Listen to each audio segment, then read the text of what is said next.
Hello friends, আজকের এই ভিডিওতে আমরা নাউনের যে মূলত 5 ভাগ রয়েছে সেই 5 ভাগ নিয়ে কিছু এমসিকিউ আছে, সেই এমসিকিউগুলো আজকে আমরা ভিডিওতে প্র্যাকটিস করব এবং তার সঙ্গে সঙ্গে নাউনের যে 5 রকম প্রকার আছে, proper noun, common noun, collective noun, material noun, abstract noun, এইগুলো সম্পর্কে ক্লিয়ার কনসেপ্ট তৈরি করব আজকের এই ভিডিওতে।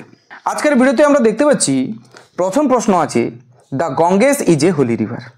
দেখো, গঙ্গেস একটা নদীর নাম, গঙ্গেস কি নাউন হবে? এটা জানার আগে আমাদেরকে দুটো জিনিস জানতে হবে। সেটা কি? প্রপার নাউন কি, কমন নাউন কি। পুরো ক্লিয়ারলি আমরা জেনে নেব প্রপার নাউন জিনিসটা কি এবং কমন নাউন জিনিসটা কি, দিলে আমাদের বুঝতে সুবিধা হবে। প্রথমে প্রপার নাউন, তারপরে কমন নাউন। দেখো, প্রপার নাউন আর কমন নাউনের মধ্যে পার্থক্যটা কোথায়? ধরো আমি বললাম রিভার। রিভার কথাটার অর্থ কি? নদী। নদী বলতে কোন নদীকে বোঝাচ্ছে? না, যে কোনো নদীকে বোঝাচ্ছে। তাহলে এমন কোনো নাউন, এটা একটা নাউন যার দ্বারা নির্দিষ্ট কোনো কাউকে না বুঝিয়ে denotes no one person or thing in particular but is common to any or every person or thing of the same kind.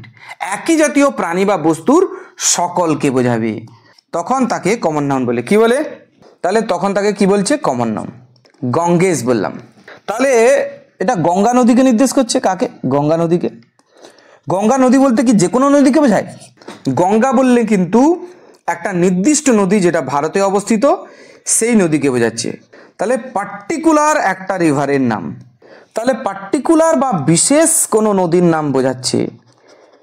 তাই গঙ্গেস কি না, গঙ্গেস হচ্ছে প্রপার নাউন। কার ঘরে লিখলাম? গঙ্গেস প্রপার নাউন আর রিভার কমন নাউন। বোঝাতে পারলাম কিনা? আরেকটা উদাহরণ দেখে নিই। আমি বললাম সিটি। সিটি মানে কি? সিটি মানে নগর। নগর বলতে যে কোনো নগরকে বোঝাচ্ছে, তাহলে সিটি বা নগর কমন নাউন। কিন্তু যখন আমি বলছি কলকাতা, তাহলে কিন্তু যে কোনো সিটিকে বোঝাচ্ছে না, কেবল কলকাতাকে বোঝাচ্ছে। তাহলে কলকাতা এখানে প্রপার নাউন এবং সিটি এখানে কমন নাউন। বোঝাতে পারলাম কিনা? চলো আরেকটা উদাহরণ দেখা যাক। TOWN town. টাউন মানে কি? শহর। শহর বলতে যে কোনো শহরকে বোঝাচ্ছে। কিন্তু আমি যদি বলি মেদিনীপুর, তাহলে কিন্তু যে কোনো শহরকে বোঝাচ্ছে না, পশ্চিমবঙ্গ রাজ্যের একটা শহর মেদিনীপুর শহরকে বোঝাচ্ছে। তাহলে এটা প্রপার নাউন আর টাউনটা হয়ে গেল কমন নাউন। বোঝাতে পারলাম কিনা? ঠিক একইভাবে যদি আমি বলি ভিলেজ, ভিলেজ কথার অর্থ কি? গ্রাম। যে কোনো গ্রামকে বোঝাচ্ছে, নির্দিষ্ট কোনো গ্রামকে বোঝাচ্ছে না। কিন্তু আমি যদি বলি আজদা, আমি যদি বলি হরিপুর, তাহলে এগুলো গ্রামের নাম বোঝাচ্ছে, এগুলো প্রপার নাউন আর ভিলেজটা কমন নাউন। এবারে আমি তোমাদেরকে আর একটা জিনিস বলে দিচ্ছি, প্রপার নাউন আর কমন নাউনের মধ্যে পার্থক্য কি। দেখো, এইখানে যে একটা নদীর নাম লিখেছিলাম গঙ্গেস, যার জিটা ছিল ক্যাপিটাল লেটার। তাহলে এখান থেকে কি জানলাম? এখান থেকে আমরা যেটা জানতে পারলাম যে প্রপার নাউন সেন্টেন্সের প্রথমে বসুক, অর্থাৎ বাক্যের প্রথমে বসুক, মাঝখানে বসুক, শেষে বসুক, সব সময় তার প্রথম অক্ষর কি হবে? বড় হাতের অক্ষরই হবে। কিন্তু রিভার, এই যে কমন নাউন, রিভার যেটা কমন নাউন হচ্ছে, সেটা কেবলমাত্র সেন্টেন্সের ফার্স্টে যদি থাকে, কেন কি বাক্যের প্রথম অক্ষর তো বড় হাতের হয়, তাহলে কেবলমাত্র যদি প্রথমে থাকে তখনই বড় হাতের অক্ষর হবে। না হলে কিন্তু বাক্যের মাঝখানে হোক, বাক্যের শেষে হোক, কি হবে? না, ছোট হাতের অক্ষর হবে। বোঝাতে পারলাম কিনা? যেরকম দেখো, আই সোয়াম, আমি সাঁতার কেটেছিলাম ইন দ্য গঙ্গেস। তাহলে এখানে আমরা দেখতে পাচ্ছি বাক্যের প্রথম অক্ষর হিসেবে আই বড় হাতের অক্ষর হয়েছে, ঠিক আছে, কিন্তু গঙ্গেস লাস্টে আছে, তা সত্ত্বেও জিটা ক্যাপিটাল লেটারে লিখেছি, মানে বড় হাতের অক্ষরে লিখেছি। কারণটা কি বলতো? এর কারণ একটাই, কারণ গঙ্গেস প্রপার নাউন, সেই কারণে তাকে এত বেশি গুরুত্ব দেওয়া হচ্ছে, অর্থাৎ প্রথম অক্ষর বড় হাতের করা হচ্ছে। কিন্তু যদি দেখি আমরা, there is a river in our state, আমাদের রাজ্যে একটা নদী আছে। ধরো এই কথাটা বললাম, there is a river in our state. তাহলে এখানে দেখতে পাচ্ছি রিভার কথার অর্থ কি? নদী। যেহেতু এটা কমন নাউন, কি নাউন? কমন নাউন, তাহলে শব্দের প্রথম অক্ষর বড় হাতের হচ্ছে না, কি হচ্ছে? না, স্মল লেটারে হচ্ছে, ছোট হাতের অক্ষরে হচ্ছে। বোঝাতে পারলাম কিনা? কিন্তু যদি বাক্যের প্রথমে থাকে river provides us water, river provides us water. দেখো এখানে রিভার তো আমরা জানি কমন নাউন, তাহলে বড় হাতের অক্ষর কেন বসলো? কারণ বাক্যের প্রথমে যাই থাকুক না কেন, বাক্যের প্রথমে যে ওয়ার্ডই থাকুক না কেন, তার প্রথম অক্ষর বড় হাতের করতে হয়েছে, সেই কারণে এখানে 8টা বড় হাতের হয়েছে, কিন্তু কমন নাউন। আরও একটা ব্যাপার এখানে আমরা জানবো, সেটা কি? সেটা হলো প্রপার নাউন কখনো প্লুরাল ফর্ম হয় না, সর্বদা সিঙ্গুলার হয়। কি হয়? সিঙ্গুলার। কলকাতা, কলকাতা সর্বদা সিঙ্গুলার ধরা হবে কলকাতাকে। মেদিনীপুর শহরের নাম, সর্বদা তাকে কি ধরা হবে? সিঙ্গুলার। আজদা গ্রামের নাম, সিঙ্গুলার ধরা হবে। হরিপুর গ্রামের নাম, সিঙ্গুলার। এবং এগুলো সব প্রপার নাউন, তাই এগুলোকে সিঙ্গুলার বলা হচ্ছে। কিন্তু এই যে আমরা দেখতে পাচ্ছি কমন নাউন, যেরকম রিভার আছে, এটা সিঙ্গুলারও হতে পারে আবার প্লুরালও হতে পারে। যেমন ধরো রিভার আছে, রিভার থেকে রিভার্স করতে পারি আমরা। যেমন ধরো সিটি আছে, তার প্লুরাল ফর্ম সিটিজ করতে পারি। অর্থাৎ কমন নাউনেরই একমাত্র সিঙ্গুলার থেকে প্লুরাল করা যায়। যেরকম টাউন আছে, টাউন থেকে টাউনস করা যেতে পারে। ভিলেজ আছে, ভিলেজেস করা যেতে পারে, অর্থাৎ প্লুরাল করা যেতে পারে। তার মানে একমাত্র কমন নাউন দেখলাম, আর কোনো নাউন কিন্তু নয়। একমাত্র কমন নাউন আছে যাকে কিন্তু সিঙ্গুলার থেকে প্লুরাল করা যায়, অন্য কোনো নাউনের ক্ষেত্রে কিন্তু সেটা সম্ভব নয়। ধরো আমি বললাম ম্যান, ম্যান মানে কি? মানুষ, যে কোনো মানুষকে বোঝাচ্ছে। কিন্তু আমি বললাম রাম, রাম একটা লোকের নাম বোঝাচ্ছে, তাই রাম এখানে কি হবে? Proper noun. আর ম্যান কি হবে? Common noun. কি নাউন? Common noun. তাহলে রামকে কি রামস করা যেতে পারে? না, রামকে রামস করা সম্ভব নয়, অর্থাৎ রামের প্লুরাল করা সম্ভব নয়। কিন্তু ম্যানের কি প্লুরাল করা সম্ভব? হ্যাঁ, ম্যান থেকে মেন করা সম্ভব। বুঝতে পারলাম কিনা? এই হলো তার গল্প। এবারে বলে দিই, রাম আমরা কি জানি না? রাম হচ্ছে প্রপার নাউন। প্রপার নাউন থাকলে তার কোনোদিন প্লুরাল করা সম্ভব নয়, কিন্তু কখনো কখনো সেটা করা যায়। সেটা কখন? কেউ ধরো গ্রামে এসে তোমাকে জিজ্ঞাসা করছে যে রামের বাড়িটা কোনটা, তুমি তখন বললে দেয়ার আর 2 রামস। কি বললে? এখানে রয়েছে 2 জন রাম, তখন রামের শেষে এস যোগ করে প্লুরাল করলে। তুমি কাকে চাও? তাহলে এখানে দেখতে পাচ্ছি প্রপার নাউনের শেষে এস যোগ করে রামস যখন করলো, তখন কিন্তু রামস আর প্রপার নাউন থাকলো না। কেন কি? আমরা এক্ষুনি শিখেছি প্রপার নাউনের কখনো প্লুরাল ফর্ম হয় না। তাহলে প্লুরাল ফর্ম কার হয়? না কমন নাউনের। তাহলে রামস এখন হয়ে যাবে কমন নাউন। বুঝতে পারলাম কিনা? তো এবারে কোশ্চেনে আসি।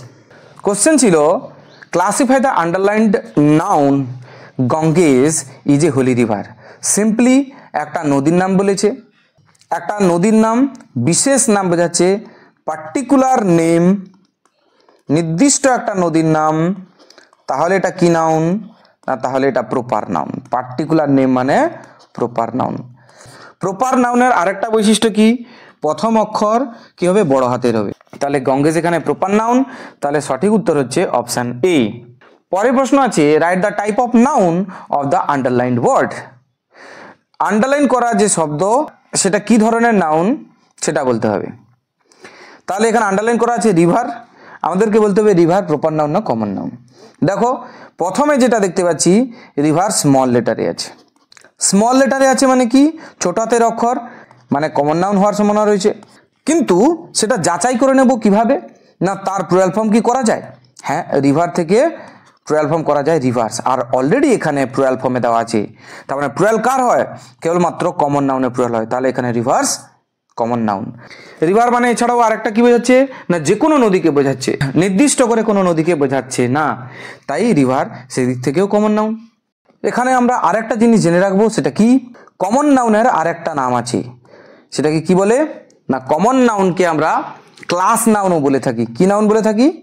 Class noun. সমগ্র শ্রেণীকে বোঝাচ্ছে, নির্দিষ্ট কোনো নামকে না বুঝিয়ে সমগ্র শ্রেণীকে বোঝাচ্ছে, তাই একে আমরা কমন নাউন বলি অথবা ক্লাস নাউন বলি। তাহলে কমন নাউনের আরেকটা নাম কি? Class noun. মনে থাকে জানো? তাহলে অপশানে যদি কমন নাউন না থেকে ক্লাস নাউন থাকে তাহলে সেটা উত্তর হতে পারে। পরের প্রশ্নে আমরা দেখতে পাচ্ছি mention the type of the noun of the following word. ওয়ার্ডটা কি আছে? সান। এই সান কি ধরনের নাউন সেটা আমাদেরকে বলতে হবে।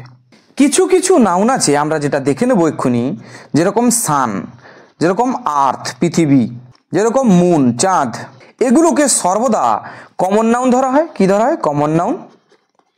এবং তুমি যদি ভালো করে লক্ষ্য করো এদের কোনো প্লুরাল ফর্ম হয় না, এরা সর্বদা সিঙ্গুলারই হয়। আর্থ সিঙ্গুলার, মুন সিঙ্গুলার, সান সিঙ্গুলার, তাহলে এদের কোনো প্লুরাল ফর্ম নেই অথচ এরা কমন নাউন। তো এই ধরনের কমন নাউনকে বলে সিঙ্গুলার নাউন। কি বলে? Singular noun. কেন কি? এদের কোনো প্লুরাল ফর্ম হয় না এবং এগুলো সর্বদা কমন নাউন হয়। কি হয়? Common noun. তাহলে সঠিক উত্তর এখানে অপশান বি কমন নাউন হবে। এবং এদেরকে আর একটা নাম দিলাম আমরা, কি না সিঙ্গুলার নাউন। কেন সিঙ্গুলার নাউন বললাম? কেন কি এদের কোনো প্লুরাল ফর্ম হয় না। পরের প্রশ্ন কি আছে? God bless you, mention the type of the noun of the underline word. এখানে আন্ডারলাইন করা আছে গড এবং বলতে হবে এই গডটা কি নাউন। দেখো এখানে একটা ঝামেলা আছে, সেটা কি? প্রথমটা যদি দেখো জিটা ক্যাপিটাল লেটারে আছে, তারপরটা যদি দেখো জিটা স্মল লেটারে আছে। দেখো প্রথমে যদি জিওডি গড যেটা ক্যাপিটাল লেটার দিয়ে শুরু হয়েছে তাহলে তার অর্থ প্রকাশ করছে কি? অলমাইটি। অলমাইটি কথার অর্থ কি? সর্বশক্তিমান বা ঈশ্বর, ঈশ্বরকে বোঝাচ্ছে। কিন্তু পরেরটা আমরা যখন দেখতে পাচ্ছি যেটা স্মল লেটার দিয়ে শুরু হয়েছে, এর মানে কিন্তু ঈশ্বর বা ভগবানকে বোঝাচ্ছে না, এর মানে কিন্তু বোঝাচ্ছে দেবতা। আমরা বলি জলের দেবতা, অগ্নি দেবতা, আমাদের দুর্গাপূজার সময় যে দেবতাদের কথা বলি, গণেশ দেবতা, কার্তিক দেবতা। তো সেই যে দেবতা তখন সেটা স্মল লেটারওয়ালা গড, আর যখন সর্বশক্তিমান ঈশ্বরকে বোঝাচ্ছে বা ভগবানকে বোঝাচ্ছে তখন যেটা ক্যাপিটাল লেটার। ঠিক সেই কারণে অলমাইটি মানে ঈশ্বর বোঝাচ্ছে, এটা ক্যাপিটাল লেটার। আবার শুধু গডই নয়, LORD লর্ড, লর্ড মানেও সেই সর্বশক্তিমান ঈশ্বরকে বোঝাচ্ছে, এলটা তার ক্যাপিটাল লেটার। তাহলে লর্ড আর গড যেগুলো ক্যাপিটাল লেটারে আছে সেগুলো প্রপার নাউন। কি নাউন? Proper noun. কিন্তু যখন আমরা বলছি জিওডি গড তখন সেটা কমন নাউন। কি নাউন? Common noun. আর আমি কি বলেছিলাম? কমন নাউন মানে তার প্লুরাল ফর্ম করা যাবে, তার মানে গডের প্লুরাল ফর্ম কি হবে? গডস হতে পারে। কিন্তু আমি যদি বলি এখানে জিওডি যেটা ক্যাপিটাল লেটার দিয়ে শুরু হয়েছে তার কি প্লুরাল ফর্ম করা যাবে? না, তার প্লুরাল ফর্ম করা যাবে না। কেন কি? এটা প্রপার নাউন। কি নাউন? Proper noun. তাহলে এখানে কোনটা আছে? এখানে দেখো বাক্যের প্রথমে আছে, তো বাক্যের প্রথমে তো যাই থাকুক না কেন বড় হাতের অক্ষর থাকবে। তো তাহলে বড় হাতের অক্ষর দেখে তো এখানে বুঝতে পারছি না, এখানে অর্থ দেখতে হবে। গড ব্লেস ইউ, তাহলে দেবতা তোমাকে আশীর্বাদ করুক এরকম বোঝাচ্ছে, নাকি ঈশ্বর তোমাকে আশীর্বাদ করুক? তাহলে ঈশ্বর আশীর্বাদ করুক বোঝাচ্ছে। তাহলে এখানে যখন ঈশ্বর বোঝাচ্ছে তার মানে প্রপার নাউন, তার মানে সঠিক উত্তর হচ্ছে অপশান এ। বোঝাতে পারলাম কিনা? চলে যাব আমরা পরের প্রশ্নে। পরের প্রশ্ন কি আছে? Classify the noun of the underline word. দেখো এখানে আন্ডারলাইন করা আছে ফ্লোক। দেখো ফ্লোক কথার অর্থ কি? দল বা ঝাঁক। দ্য বয় ওয়াজ ওয়াকিং, ছেলেটি হাঁটছিল, behind a flock of sheep, একটা ভেড়ার দলের ঠিক পেছনে। তাহলে অনেকগুলো ভেড়াকে একসঙ্গে শিপ বলে, একটা ভেড়াকেও শিপ বলে। তাহলে যার সিঙ্গুলার থেকে প্লুরাল করা যায় অর্থাৎ শিপ, যার প্লুরাল ফর্ম কি? শিপ, তাহলে তার সিঙ্গুলার ফর্মও হয় প্লুরাল ফর্মও হয়। তাহলে সিঙ্গুলার ফর্ম এবং প্লুরাল ফর্ম যার থাকে সেটাকে তো বলে কমন নাউন। তাহলে শিপ কমন নাউন হয়ে গেল, এটা তো কোনো সমস্যাই নেই। সমস্যাটা কি নিয়ে? ফ্লোক মানে কি? দল। দল মানে একসঙ্গে অনেকজনকে বোঝাচ্ছে। একসঙ্গে অনেকজনকে বোঝাচ্ছে মানে কীরকম বোঝাচ্ছে? না কালেকটিভলি। কালেকটিভলি মানে কি? না সমষ্টিবাচকভাবে, সমষ্টিকে বোঝাচ্ছে। তাহলে যখন কোনো নাউনের দ্বারা একটা নির্দিষ্ট কোনো কাউকে না বুঝিয়ে একসঙ্গে অনেকগুলোকে বোঝাবে, একটা দলকে বোঝাবে, একটা গ্রুপকে বোঝাবে, তখন তাকে বলা হয় কালেকটিভ নাউন। কি নাউন? তখন তাকে বলে কালেকটিভ নাউন। তাহলে এটা ফ্লোকটা কি? না ফ্লোকটা হচ্ছে কালেকটিভ নাউন। তাহলে এখানে সঠিক উত্তর কি হবে? Option C. এবারে আমার কোশ্চেন আছে যে ফ্লোকটা সিঙ্গুলার না প্লুরাল না কালেকটিভ নাউন বোঝাচ্ছে অনেকজনকে একসঙ্গে, পুরো সমষ্টিগতভাবে সবাইকে বোঝাচ্ছে, কিন্তু সর্বদা সিঙ্গুলার হয়। কি হয়? সিঙ্গুলার। মনে রাখবে, কালেকটিভ নাউন সর্বদা সিঙ্গুলার হয়। একমাত্র কমন নাউন বাদে আর সবগুলো সিঙ্গুলার হয়, কোনোদিন প্লুরাল হয় না। কমন নাউনেরই সিঙ্গুলার হয় অথবা প্লুরাল হয়, দুই রকম হতে পারে। তাহলে এখানে ফ্লোকটা কি না কালেকটিভ নাউন এবং সিঙ্গুলার, এটা তো হয়ে গেল। কিন্তু এর সঙ্গে আমরা একটা জিনিস জানবো, সেটা কি না শিপ মানে কি ভেড়া। অনেকগুলো ভেড়াকে একসঙ্গে কি বলে না ফ্লোক বলে। গ্রুপ মানেই যে সবসময় ফ্লোক বোঝাবে সেরকম নয় কিন্তু। অর্থাৎ এখানে শিপের পরিবর্তে অন্য কোনো যদি কমন নাউন বসে যায় তখন কিন্তু তার কালেকটিভ নাউনের ফর্মটাও পাল্টে যাবে। যেরকম ধরো এখানে ভেড়া না বলে আমি যদি পিপুল বলি, অনেকগুলো লোককে একসঙ্গে কি বলে না অনেকগুলো লোককে বলে এ ক্রাউড অফ পিপল। এখানে আমরা দেখে নেব তাহলে অনেকগুলো লোককে একসঙ্গে কি বলছে? ক্রাউড। কি বলছে? ক্রাউড। ক্রাউড এখানে কি নাউন? ক্রাউড এখানে কালেকটিভ নাউন। কি নাউন? Collective noun. পিপল এখানে কি একসঙ্গে অনেকজন লোককে বোঝাচ্ছে এবং এটা কমন নাউন। কেন না পিপল আছে প্লুরালে, কিসে আছে? আর প্লুরাল ফর্ম কার হয়? প্লুরাল ফর্ম একমাত্র কমন নাউনেরই হয়। এক মিনিট, পিপল যদি প্লুরাল ফর্মে হয় তাহলে তার সিঙ্গুলার ফর্ম কি? তার সিঙ্গুলার ফর্ম হচ্ছে পার্সন। পার্সন মানে একজন লোক, আর তার প্লুরাল ফর্ম হচ্ছে পিপল। প্লুরালে আছে, একমাত্র প্লুরাল ফর্ম কার হয়? কমন নাউনের হয়। তাহলে পিপল এখানে কমন নাউন, কিন্তু অনেকজন পিপলকে একসঙ্গে কি বলে না একসঙ্গে বলে মানুষের ভিড়। সেই ভিড়কে ইংরেজিতে কি বলে না ক্রাউড। ক্রাউড এখানে তাহলে কি কালেকটিভ নাউন। এবং আরেকটা প্রশ্ন, যেহেতু ক্রাউড এখানে কালেকটিভ নাউন হয়ে গেল, তাহলে ক্রাউড সিঙ্গুলার না প্লুরাল? না কালেকটিভ নাউন সর্বদা সিঙ্গুলার হয়। বোঝাতে পারলাম কি না? তাহলে ক্রাউড এখানে কি সিঙ্গুলার। পরের ভিডিওতে বাকি আমরা জানবো ম্যাটেরিয়াল নাউন কাকে বলে, আরো অনেক কিছু নতুন নতুন নিয়ম জানবো। আশা করি তোমাদের ভিডিও ভালো লেগেছে।